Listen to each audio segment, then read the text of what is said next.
Steel flashed in the shadows as a silver-haired man lunged, sword raised, at a wounded figure hiding behind a tree. An aggressive man shouted that his paralyzed foes were helpless before swinging his sword down at the figure on the forest floor. Fan smirked, gripping a sharp knife with calm confidence. Fan, now revealed by name, faced his armed opponents in the clearing and acknowledged what they'd said with a steady voice. A serious man in a cap demanded to know whether they had really managed to paralyze their targets and capture them. Fan crouched forward and told Sun he wanted to make a deal. A serious man in a blue robe stood in the shadows and asked what kind of deal he was offering. The cautious negotiator offered to hand over 2 captives and asked for his future to be guaranteed in return. One of the startled men shouted what he had just heard, while Fan smirked at their shock. The accusing man demanded to know why Fan had betrayed the Zhuo family, and Fan replied that he was curious about the answer himself. A man in a blue hat grimaced and let out a sharp sound of frustration. Fan stood in the forest and told the older man he could not rebuild a family alone now that the Zhuo family had fallen. A woman with long hair tied back smirked and told her unseen listener that sacrificing others for her own survival was only common sense. Fan, a confident Fan, explained that only he could follow the winding red rope and find the 2 people hiding at one end. The older man handed Fan a red rope, saying it would help them find their way back through the misty forest. A serious man in blue and white robes agreed to the deal, warning that he expected honesty from the other party. Fan insisted to Sun that he was telling the truth. A stern man in traditional robes stood in the mist, declaring he didn't trust the person before him. He glared ahead, unwavering determination burning in his eyes. Laughter echoed between the trees as a Fan shared a joke with a confident older man in a blue robe. Accusers in the shadows hurled angry words, claiming Fan had betrayed their trust and calling Sun a traitor. Supported by the calm man in blue, Fan warned the hostile group that he would curse them for life, even if he died. Fan planted his feet in the grass, his stance unwavering. A man in traditional attire demanded to know why Fan had stopped moving through the misty forest. A man in blue demanded to know if this was their destination. A close-up revealed only part of a face as the speaker quietly uttered the name Sun. A man with red eyes smirked in the dark forest and threatened that he had brought his enemy to Road, a place meant for death. The furious man in blue lunged at Fan, shouting that he wanted him dead, but Fan calmly split the flying wooden logs in midair. A man in a blue robe urgently told his men to find a way back, warning Sun the red rope was cut and Pang was missing. The man with a braided beard clenched his teeth in the misty forest, anger burning in his eyes. A clenched fist slammed into the ground, and the frustrated Fan shouted that nothing was going his way. The frustrated man in blue clutched his head and shouted that no misty forest would trap him, furious at being deceived. The furious man in traditional clothes shouted up that he would kill his unseen enemy. Suddenly, the man in dark clothes laughed and shouted that no one would ever get the chance to kill him, as red fog engulfed the forest. A vigilant man warned his cautious companion to keep watch, while both of them scanned the dark, uneasy landscape. A man with a long goatee and blue headwear turned sharply, startled by something unexpected.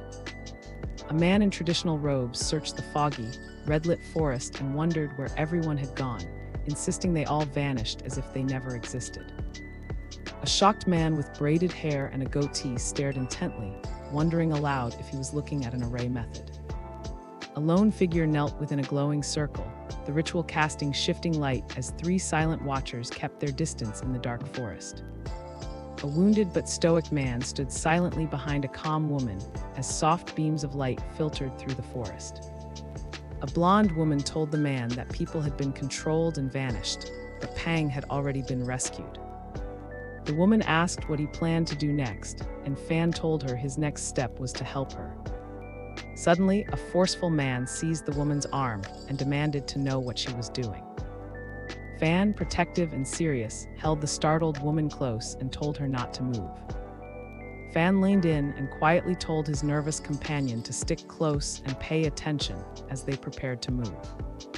A hand pressed firmly to the earth, and a glowing magical circle sparked to life beneath trembling fingertips. A woman with golden hair stared in awe at the radiant energy and said she sensed an extraordinary power.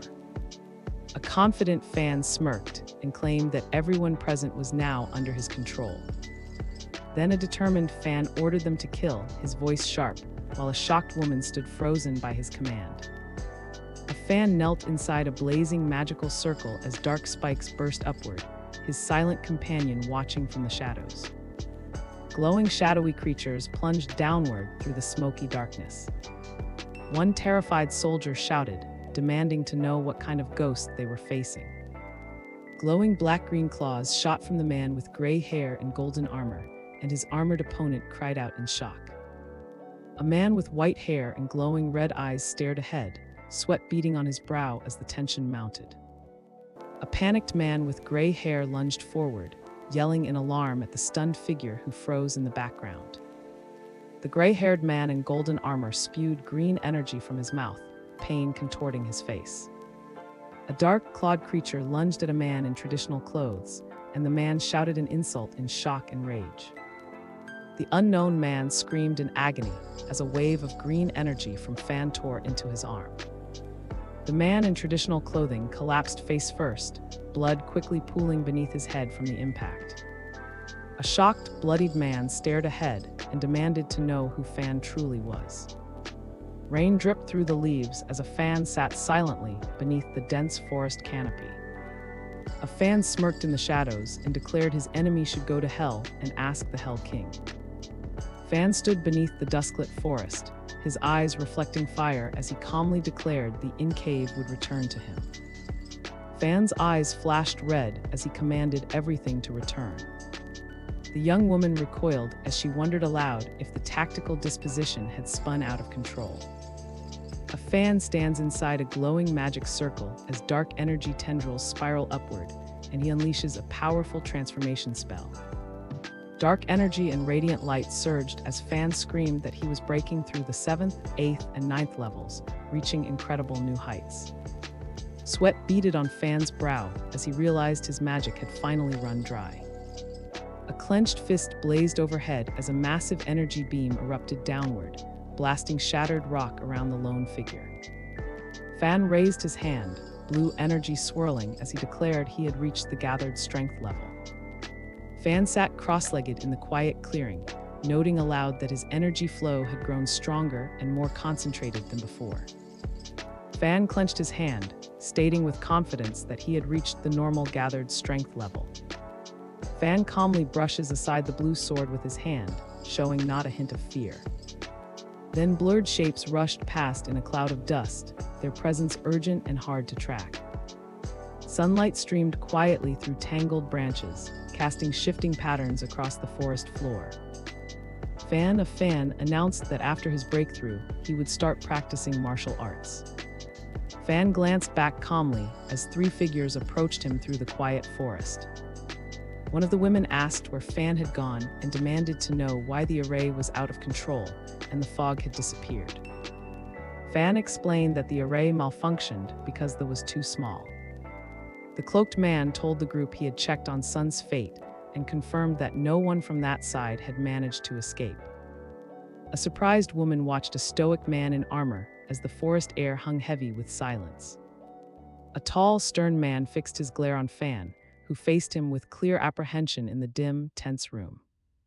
Fan, determined and focused, locked eyes with his calm opponent as the tension between them thickened in the shadowy room. A regretful man knelt with clenched hands and admitted to Fan that he'd misunderstood his actions and was ready to accept any punishment. Fan, calm and defiant, stood in the forest clearing as the kneeling man insisted he would accept it even if Fan wanted his head. Fan, thoughtful and reflective, considered in the dim forest that Pang's loyalty could be trusted. Fan considered quietly that if had shown this same loyalty, he wouldn't be facing his current predicament. A determined Fan stared down Pang and insisted that, as the Luo family's head guard, he outranked him, who was just a servant. Fan, defiant and resolute, gripped the kneeling man's hands and declared that he alone had the right to decide on punishment. Fan smiled and said they only won this time thanks to Mrs. Help. A man pressed the unseen woman for confirmation, asking if Miss really helped too, while Fan, calm and reserved, quietly nodded nearby. A grateful man in the forest cheered that Miss Luo's family was blessed, adding they now had brothers' strength behind them. Then an assertive man in the shadows declared that the rise of Luo's family was close at hand. Fan, calm and strategic, asked the woman what her next plan would be now that there were no more threats. A calm man in the dim forest told Fan and the two women their original plan was to protect Miss on the way to Family City. A Fan with an earnest expression announced that the family leader's son would marry their lady. With a curious look, Fan wondered aloud if he had arrived at the family in city. Fan, a determined and strategic leader, explained his plan to give Ms. Luo's family to the family so he could finally be free. A lone figure knelt before a dark throne as the imposing presence above declared they would return. A confident man sat in shadow, asking if son had managed to succeed. A nervous messenger knelt, sweat beading on his brow, and reported to that son had failed and they were now in city. A confident man with gray hair gave a sly order, telling someone to keep watching Fan and the others. A person with silver hair sat quietly in the dim cave as another figure sprinted urgently toward the entrance. A resolute man gathered his strength and slowly rose from a wooden chair in the dim room. A determined Fan stepped into the shadowy cave, moving steadily toward the large, shrouded object ahead. A gray-haired figure pressed a hand to the calm man's face, quietly calling him master. In the dimly lit room, a pensive Fan stood silently, watching the old man lie motionless on the bed. A calm voice reassured the Fan that his old friend was already waiting for him. A confident man with a smug grin threatened to send Fan and his brothers away unless he received the palm of returning dragon. The old man lay frozen on the ground, his bloodshot eyes fixed on something far above. Dark laughter bursts through the night, then the city of glows softly beneath the first gentle rays of sunrise. A cheerful woman pointed eagerly to the sky, telling to look as three men watched with smiles under the bright morning sun. Walking beside Fan, a friendly and curious man asked what he thought of city since it was his first time there. Fan, a reflective and somewhat detached Fan, glanced around and remarked that the place felt no different from a small village. Then the curious man asked if they were heading straight to the family. A confident young woman with orange hair explained to the younger-haired girl that she would meet the family first before bringing her along. Outside in the sunlight, a brawny man said they had no choice but to rely on others, while Fan sounded annoyed by the idea. A practical man with sharp eyes advised the group that stopping at the inn first would be more polite than heading directly to their destination. The injured but determined Fan told his companions to go ahead, saying he would explore the city on his own first.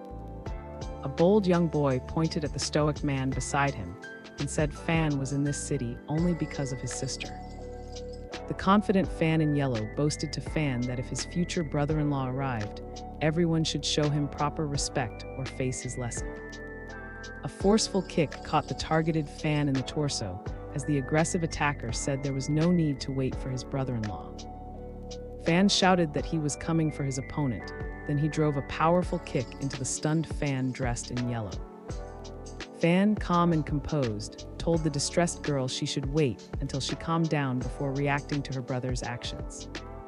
A cloaked male figure walked away, telling the pink-haired woman she should get rid of him if she couldn't bear to see him like this. A worried girl glanced into the distance, her voice catching as she hesitated. A larger man asked why Fan had dared to kick his master, and Fan snapped at him to stay quiet as he walked away. Someone accused Fan of pretending to be a jade master, and he glanced sideways with a serious look, saying the jade was fake. The passionate man insisted that the jade was genuine, claiming it was and had required great effort to obtain. A confident man in green pointed to the jade on the table and told the woman she might not know about this particular piece. The reserved woman calmly replied that she didn't know much about jade. The confident woman stood outside and told the unseen person she could tell their jade was fake because she had seen the real one before. The man in green spread his arms and told everyone it was absurd to claim expertise after seeing the pottery only once. The calm woman with long brown hair told them she truly did have this ability. An urgent man warned the woman to leave quickly, insisting she shouldn't interfere and telling her that her jade was a fake. The surprised man in green turned to the calm woman and asked what she meant. Then a confident Fan announced he had a way to prove the jade was fake. Fan told the man the jade was fake and said he could prove it, backing up what the woman claimed. The furious man demanded to know where the woman came from and challenged her to prove his jade was fake. The angry man jabbed a finger at Fan and insisted that every piece of his jade was genuine. Fan suggested they test the jade to see if it was real. Villagers circled the table where a calm man with dark hair sat, curiosity flickering in their eyes as they waited for his next move. A man's hand hovered above a bowl of clear liquid as he explained that soaking the jade here would prove whether it was real or fake. The man with a green urged Fan to try the glowing blue object. A mysterious hand reached out, fingers steady, closing in on the small glowing green object resting on the table. The green object plunged into the deep blue water, sending ripples and swirling currents across the surface. A bloodied blade cut through the water, sending a burst of crimson swirling in the silent depths. A furious man shouted at the others, demanding to know how this could have happened. Steam curled upward as the bowl of red liquid bubbled with fierce, relentless heat. Fan, confident and composed, held up the fading jade and explained that it was only a clone, just as the lady had claimed. The calm woman told the frustrated man that the fake jade was worth only 3 spiritual stones. Suddenly, a man in a green hat recoiled in pain, shouting out as someone struck him sharply from behind. The angry man whipped around, demanding to know who dared to throw stones at him.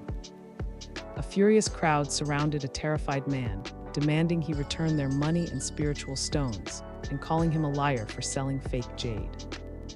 An angry man shouted that he would never forgive Fan and warned the kid to wait for his revenge. A calm woman told Fan she knew the item was fake, but admitted she had no idea how to prove it. Fan, calm and experienced, explained to the young woman that he often encountered situations like this and asked if she wanted to buy early for 3 spiritual stones. The confident woman in traditional dress explained to the 2 men that she wanted everyone to understand the true value of the jade.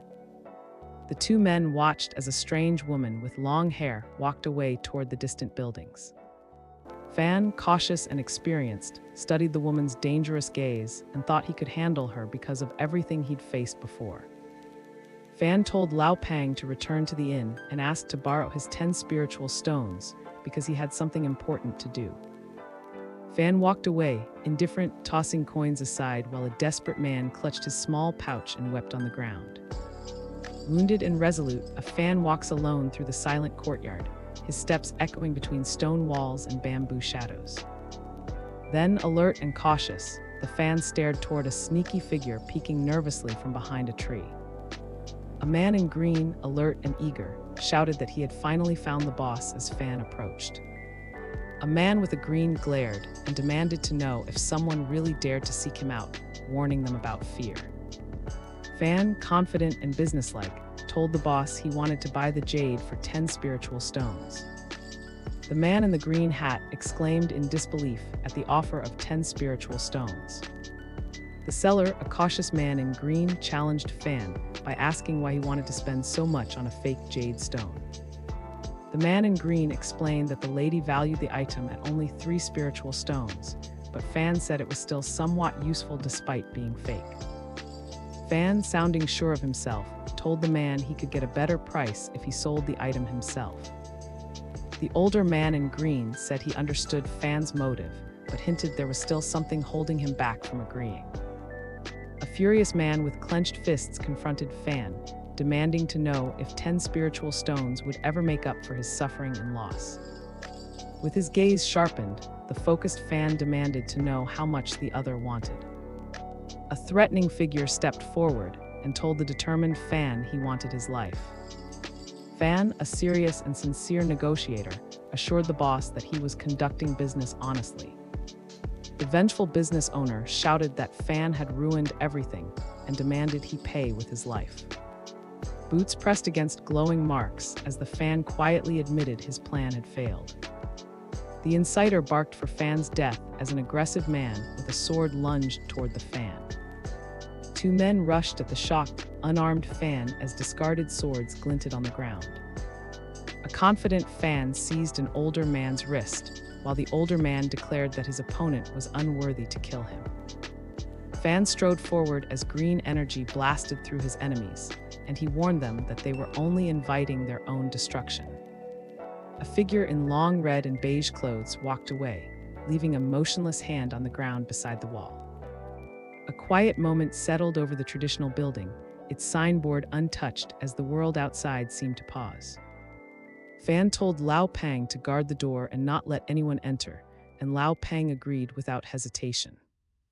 Then a determined man pressed his hand firmly against the glowing door. Fan, a determined and conflicted man, clenched his fists and stared intently at the glowing purple gem resting on the table. Then a cautious Fan reached out, his hand hovering over the glowing purple stone as dark smoke curled upward. Fan reached out and activated the glowing purple object, sending a surge of energy that made the nearby woman recoil in shock. Fan gazed intently at the glowing red drop hovering above his hands, quietly confirming to himself that it was indeed fairy blood. Three pale, emaciated figures stretched trembling hands toward a glowing red stone, desperate to claim its swirling energy for themselves. A glowing, curled-up baby floated in the cosmic void, radiating such power that even emperors dared not challenge its existence. He pressed hard on his bleeding wrist, defiantly muttering that the Holy Land and its saints meant nothing to him now. Fan, surprised and hopeful, looked up at the glowing red object and quietly admitted he hadn't expected fortune to turn in his favor. Energy pulsed from the glowing red object as someone marveled aloud at their incredible luck. If you'd like to see your favorite titles retold, leave a comment and I'll be sure to pick some of them up from time to time. Also, let me know which video format you like more, long videos or short ones. Don't forget to like and subscribe. See you again soon.